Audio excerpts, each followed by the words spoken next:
Assalamualaikum warahmatullahi wabarakatuh. Rasulullah adalah nabi terbaik serta penutup para nabi. Allah Subhanahu wa Ta'ala telah memberinya banyak keistimewaan yang membedakannya dari yang lain. Salah satunya yaitu menikahi lebih dari 4 wanita. Ada beberapa perbedaan pendapat antara para sejarawan tentang jumlah istri Rasulullah. Ada yang mengatakan Nabi memiliki 11 istri, yaitu 1. Khadijah binti Khuwailid. Beliau adalah Ummul Mukminin. Khadijah binti Khuwailid bin Asad bin Abdul Uzza al-Qurasyiyah merupakan putri dari Fatimah binti Zaidah. Dia adalah seorang wanita kaya raya yang mempekerjakan laki-laki supaya bekerja untuknya dalam perdagangan. Ketika ia mendengar kabar bahwasanya Rasulullah memiliki sifat jujur dan dapat dipercaya, ia memutuskan untuk mempekerjakannya. Usaha dagangnya kemudian berkembang pesat dan menghasilkan keuntungan yang jauh lebih besar dari sebelumnya. Khadijah radhiyallahu anha terpesona dengan kepribadian Nabi, dan melalui sahabatnya Nafisah binti Maniyah, dia menawarkan pernikahan kepada Nabi dan beliau menerimanya. Ayahnya, Khuwailid, yang mengatur pernikahannya. Khadijah adalah contoh istri yang sholihah dan memiliki banyak keutamaan. Dia adalah orang pertama yang menyaksikan bahwa tidak ada Tuhan selain Allah dan bahwa Muhammad adalah Rasul Allah. Dia adalah ibu dari semua anak Nabi Muhammad, kecuali Ibrahim yang dilahirkan dari Maryah Al-Qibtiyah. Selain itu, Khadijah diberi kabar bahagia tentang surga dan mendapat kemuliaan dari Allah serta Jibril. 2. Saudah binti Zam'ah. Saudah binti Zam'ah bin Qais bin Abdul Syams bin Abdul Wad bin Nas bin Malik. Ibunya adalah Asyamus binti Qais bin Zaid dari Bani Najjar. Saudah menikah dengan Asakran bin Amr sebelum masuk Islam, dan suaminya tersebut meninggal sebelum dia masuk Islam. Nabi menikahi Saudah 3 tahun setelah wafatnya Ummul Mukminin Khadijah. Khawlah binti Hakim yang mengusulkan pernikahan itu kepada Nabi, dan Nabi setuju. Setelah ditinggal oleh istrinya Khadijah, Nabi hidup sendiri selama periode ini. Saudah radhiyallahu anha memiliki banyak keutamaan, di antaranya yaitu ketika Aisyah tumbuh dewasa, Saudah memberikan jatah harinya bersama Nabi kepada Aisyah. Hal itu karena Saudah melihat besarnya cinta Aisyah pada Nabi dan bentuk upaya agar Saudah tetap berada di bawah perlindungan Nabi. Aisyah mengatakan, tidak ada wanita yang aku lebih ingin meniru perilakunya selain Saudah binti Zam'ah. Pada saat renta Saudah berkata, ketika Aisyah tumbuh dewasa, aku menyatakan bahwa hariku bersama Nabi adalah untuk Aisyah. Maka Rasulullah membagi waktu antara Saudah dan Aisyah, 1 hari untuk masing-masing dari mereka. Hadis riwayat Muslim. Saudah radhiyallahu anha wafat pada akhir masa pemerintahan Umar bin Khattab tahun ke-22 Hijriah, atau dari sumber lain, wafat pada tahun 54 Hijriah. Pada masa pemerintahan Muawiyah, dan dimakamkan di pemakaman Baqi, Madinah. 3. Aisyah binti Abu Bakar. Ibunya adalah Ummu Roman binti Amir bin Awaimir. Nabi menikahinya setelah wafatnya Ummul Mukminin Khadijah. Saat itu, Khawlah binti Hakim menawarkan Aisyah untuk dinikahi oleh Nabi, dan Nabi menerimanya. Pernikahan mereka terjadi di bulan Syawal tahun ketiga sebelum Hijrah. Mahar Aisyah adalah 12,5 uqiyah. Aisyah wafat pada tanggal 17 Ramadan tahun 58 Hijriah, pada usia 67 tahun, dan dimakamkan di Baqi. Aisyah radhiyallahu anha memiliki banyak sifat yang terpuji dan keutamaan. Dia adalah salah satu perempuan paling bijaksana dalam umat ini, sehingga ketika para sahabat menghadapi kesulitan, mereka kembali pada dirinya. Riwayat dari Imam Bukhari dari Amr bin As bahwa dia berkata, Nabi mengutusku dalam pasukan Zat Salasil. Aku bertanya, siapakah orang yang paling engkau cintai? Beliau menjawab, Aisyah. Aku bertanya, dari kalangan laki-laki? Beliau menjawab, ayahnya, Abu Bakar. Disinilah Nabi menyatakan bahwa Aisyah adalah istri yang paling dicintai olehnya, dan dari kalangan laki-laki, Abu Bakar adalah yang paling dicintainya. 4. Hafsyah binti Umar bin Khattab. Ibunya adalah Zainab binti Mas'un bin Habib. Dia dilahirkan 5 tahun sebelum Nabi diangkat menjadi Rasul. Hafsyah menikah dengan Hunais As-Sahmi. Suaminya meninggal syahid setelah pertempuran Uhud, 3 tahun setelah hijrah, karena luka-luka yang dideritanya. Setelah itu, Umar merasa sedih karena keadaan putrinya yang masih muda, merasa kesepian dan kesulitan. Setelah masa iddah Hafsyah hampir berakhir, Umar mempertimbangkan untuk menikahkan putrinya dengan sahabat-sahabatnya, Abu Bakar dan Utsman, namun keduanya tidak memberikan jawaban yang dia harapkan. Kemudian, Umar mengetahui bahwa keduanya telah mendengar Nabi menyebutkan Hafsyah, lalu Nabi melamarnya. Mahar Hafsyah berupa sehelai kain hijau, bantal, dan 2 lembar selimut. Hafsyah dikenal karena ilmunya dan semangatnya dalam belajar. Dia meriwayatkan sekitar 60 hadis dari Rasulullah dan juga dari ayahnya. Dia terkenal dengan fasihnya berbicara, dan kefasihan bahasanya dipengaruhi oleh Al-Quran. Selain itu, dia merupakan orang yang pandai memberikan pendapat dan konsultasi karena kecerdasannya. Hafsyah meninggal dunia pada usia 60 tahun lebih sedikit, pada bulan Syaban tahun 51 Hijriah, pada masa pemerintahan Muawiyah bin Abu Sufyan. Dia dikebumikan di Baqi, bersebelahan dengan kuburan istri-istri Nabi yang lain. 5. Zainab binti Huzaimah. Zainab binti Huzaimah bin Harith bin Abdullah bin Amr bin Abdi Manaf. Suaminya, Abdullah bin Jahsy, meninggal syahid dalam pertempuran Uhud. Setelah Nabi mengetahui tentang keadaannya yang kesepian, beliau menikahinya pada tahun ketiga Hijrah, dalam bulan Ramadan. Namun, kehidupannya bersama Nabi hanya berlangsung selama 2 bulan atau lebih. Kemudian beliau wafat di Madinah Munawwaroh pada usia sekitar 30 tahun. Dalam masa jahiliyah, Zainab dikenal sebagai Ummu al-Masakin, atau ibu orang miskin, karena belas kasih dan kepeduliannya terhadap kaum miskin. Setelah masuk Islam, dia berpartisipasi dalam pertempuran Badar dengan memberikan perawatan bagi para luka-luka. 6. Ummu Salamah. Memiliki nama Ummu Salamah, Hindun binti Abi Umayyah bin Mughirah bin Abdullah, dari suku Quraisy, keturunan Bani Mahzum. Ibunya bernama Atikah binti Amir bin Robiah. Beliau telah menikah dengan Abu Salamah. Setelah suaminya meninggal dunia, dia berdoa kepada Allah agar menggantikannya dengan yang lebih baik.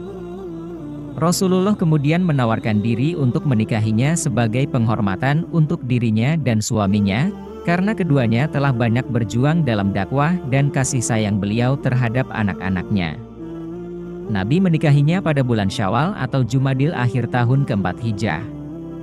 Anaknya, Umar, bertanggung jawab atas urusan pernikahannya. Mahar yang dia dapatkan berupa beberapa selimut dan tempat tidur berisi sabut serta sebuah penggilingan biji-bijian. Ummu Salamah memiliki banyak keutamaan yang Allah khususkan untuknya dibandingkan dengan istri-istri Nabi yang lain.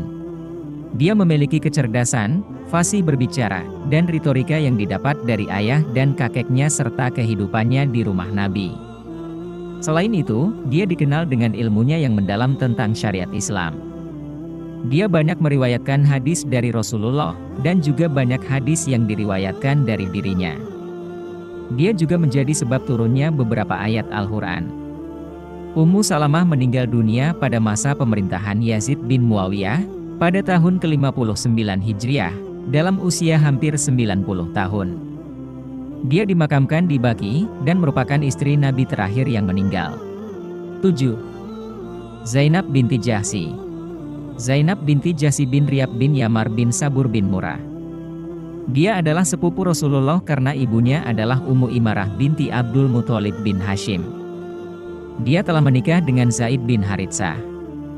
Ketika Zaid menceraikannya, Allah memerintahkan nabinya untuk menikahinya dengan firman-Nya, maka ketika Zaid telah menceraikan Zainab, kami nikahkan engkau dengannya agar tidak ada kesulitan bagi orang-orang mukmin dalam hal istri-istri anak angkat mereka ketika telah menceraikan istri-istri mereka.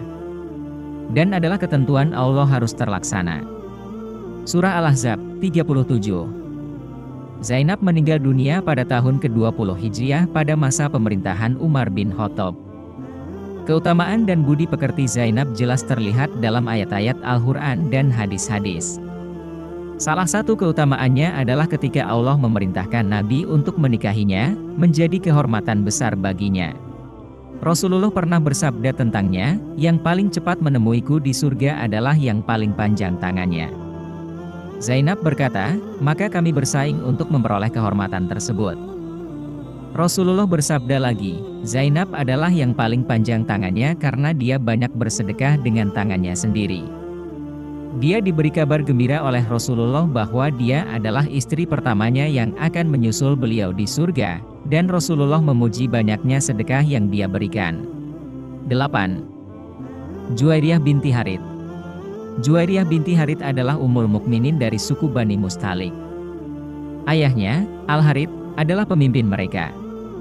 Pada suatu waktu, ayahnya berencana melawan Rasulullah untuk memuaskan kesombongannya dan ambisinya terhadap kekuasaan. Namun, ia mengalami kekalahan di tangan Rasulullah, dan lebih dari 700 orang dari suku Bani Mustalik ditawan oleh Rasulullah, termasuk putrinya, Burah, yang kemudian diberi nama Juwairiyah oleh Rasulullah. Juwairiyah datang menemui Rasulullah untuk meminta pembebasan dirinya. Rasulullah kemudian menawarkan untuk menikahinya dan membebaskannya, dan Juwairiyah menerimanya dengan senang hati. Tatkala umat Islam mendengar kabar pernikahan Rasulullah dengan Juwairiyah, mereka berkata, para tawanan itu adalah besan Rasulullah. Mereka pun akhirnya membebaskan tawanan kaum Bani Mustalik yang ada pada mereka. Juwairiyah sangat peduli terhadap orang miskin dan kaum duafa, serta mencintai kebaikan dan perdamaian. Sikap netralnya dalam menghadapi perselisihan di kalangan umat Islam selama masa kekhalifahan Utsman dan saat terjadinya pertikaian yang melibatkan sahabat Ali menunjukkan kepeduliannya terhadap persatuan kaum muslimin. Juwairiyah binti Harits wafat di Madinah pada bulan Rabiul Awal tahun 56 Hijriah. Dalam Kutubus Sittah, hadis yang disandarkan kepadanya berjumlah 17 hadits. 9. Syafiyah binti Huyai. Beliau adalah salah satu istri Nabi Muhammad dan keturunan dari Nabi Harun alaihi salam. Ibunya adalah Birtah binti Samawal. Sebelum masuk Islam, Syafiyah menikah dengan seorang pujangga Yahudi bernama Kanana bin Rabi, yang tewas pada perang Khaibar, dan Syafiyah dijadikan tawanan oleh sahabat Dihyah al-Kalbi, lalu diserahkan kepada Nabi Muhammad sebagai bagian dari ghanimah, atau harta rampasan perang. Nabi membebaskannya sebagai bagian dari mahar pernikahan mereka. Syafiyah memiliki banyak keutamaan dan keunggulan. Nabi Muhammad memberi perhatian dan kasih sayang khusus kepadanya karena dia adalah seorang pendatang, atau muhajirah, yang berasal dari keluarga non-Quraisy, sementara semua istri Nabi lainnya berasal dari suku Quraisy. Nabi sering mengingatkan Syafiyah bahwa dia adalah keturunan dari para nabi. Salah satu kemuliaannya adalah ketika Nabi membalut Syafiyah dengan jubahnya, kemudian dia duduk di samping untanya dan dia meletakkan lututnya sehingga Syafiyah bisa naik ke atas punggung unta tersebut. Syafiyah meninggal pada masa kekhilafahan Muawiyah sekitar tahun 50 atau 22 Hijriah, dan dia dimakamkan di Baqi. 10. Ummu Habibah binti Abu Sofyan.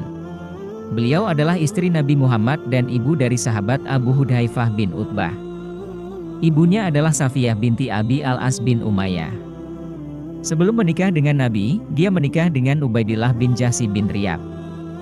Pernikahan Ummu Habibah dan Ubaidillah bin Jahsy terjadi ketika mereka berada di Abisinia, dan pernikahan tersebut diizinkan oleh Raja Abisinia, Najasyi.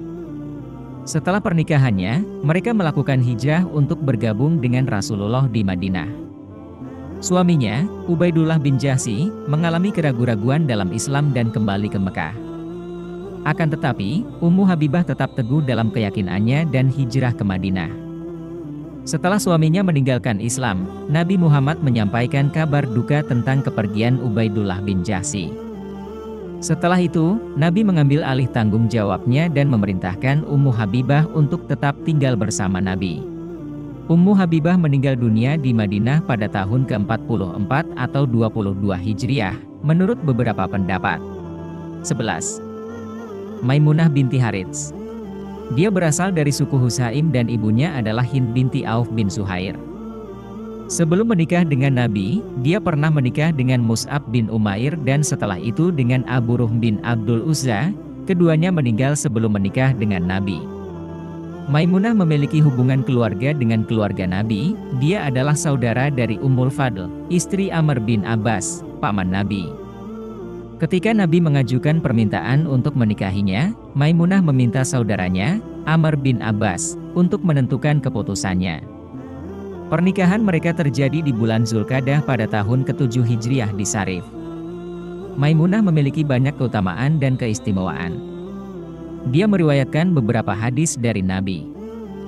Dia juga dikenal sebagai wanita yang taat, bertakwa, dan peduli terhadap kekerabatan. Beberapa hadis meriwayatkan sifat-sifat baiknya yang menggambarkan kesalehan dan ketakwaannya. Maimunah wafat di Sarif atau Makkah pada tahun ke-50 atau tahun 60 Hijriah, pada usia 80 tahun. Istri-istri Nabi diakui sebagai Ummahatul Mukminin. Allah menghususkan mereka dengan menurunkan wahyu di rumah-rumah mereka, sebagaimana firman-Nya, dan sebutlah apa yang dibacakan dalam rumah-rumahmu dari ayat-ayat Allah dan hikmah, sunnah nabimu. Quran Surat Al-Ahzab ayat 34. Dari pembelajaran sejarah Nabi dan cara beliau menikahi para istri, dapat dipahami bahwa alasan beliau menikahi beberapa wanita terkait dengan beberapa hikmah, antara lain, hikmah pendidikan. Wanita merupakan setengah masyarakat, dan mereka membutuhkan orang yang dapat menjawab pertanyaan-pertanyaan mereka yang terkait dengan wanita seperti haid, nifas, dan masalah-masalah pernikahan. Tidak semua wanita merasa nyaman bertanya kepada Rasulullah tentang hal-hal tersebut. Dengan menikahi beberapa wanita, beliau menyediakan para wanita penuai ilmu agama untuk menjawab pertanyaan-pertanyaan wanita secara detail. Hikmah hukum. Adopsi anak adalah praktik yang umum di kalangan suku Arab pada masa itu. Rasulullah mengadopsi Zaid bin Haritsah dan Allah kemudian meniadakan hukum adopsi dan semua dampaknya. Oleh karena itu, Allah memerintahkan Nabi untuk menikahi Zainab binti Jahsy, yang saat itu adalah mantan istri anak angkatnya, untuk menunjukkan bahwa adopsi secara hukum Islam tidak menciptakan hubungan kekerabatan yang sah. Hikmah sosial. Pernikahan melalui hubungan keluarga dan kekerabatan dapat menyatukan hati dan mempererat ikatan di antara keluarga dan suku. Oleh karena itu, Nabi menikahi para wanita yang memiliki hubungan keluarga atau ikatan kekerabatan dengan beliau, seperti Aisyah, Hafsah, dan Ummu Habibah. Hikmah politik. Hubungan kekerabatan dan hubungan mertua menantu dapat membentuk aliansi dan persatuan di antara kelompok dan suku. Ini dapat dilihat dalam pernikahan Nabi dengan Ummu Habibah, Saudah, dan Juwairiyah. Pengen cerita apa selanjutnya? Tulis di komen ya. Dan jangan lupa subscribe biar gak ketinggalan. Semoga bermanfaat dan membawa keberkahan. Amin.